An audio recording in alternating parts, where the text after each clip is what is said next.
Diolch i gyd. Gyfeillion,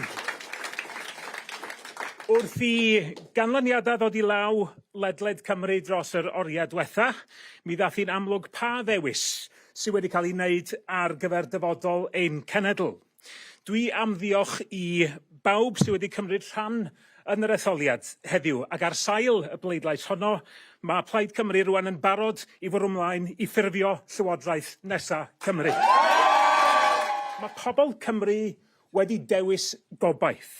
Maen nhw wedi dewis hyder, ac maen nhw wedi dewis arweinyddiaeth newydd am y tro cyntaf yn hanes ein democratiaeth ifanc.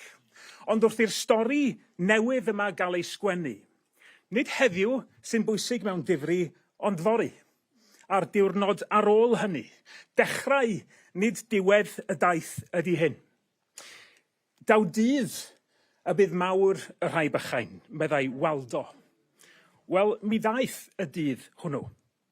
Y dydd o blannu hedyn y deffroad cenedlaethol bydd yn blaguro yn Gymru falch, hyderus ac uchelgeisiol. Mae Cymru wedi rhoi ei ffydd yn ofni, ac rwan mi fyddwn ni'n dangos ein ffydd yng Nghymru. I dyfu yn genedl decach, mwy cyfiawn a mwy llewyrchus, a sy'n barod i sefyll i fyny i San Steffan.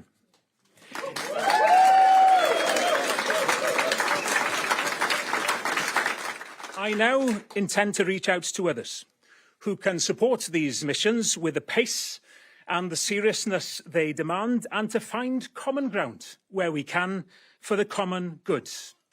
Plaid Cymru will press ahead with those conversations with urgency and put forward my name to be nominated as the next First Minister.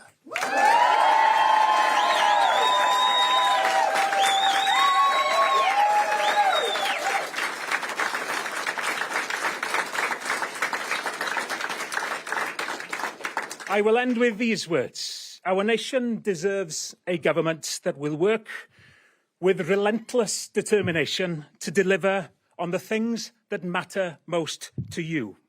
We now focus on that task, and we do this for Wales. Dros Gymru. Diolch yn fawr.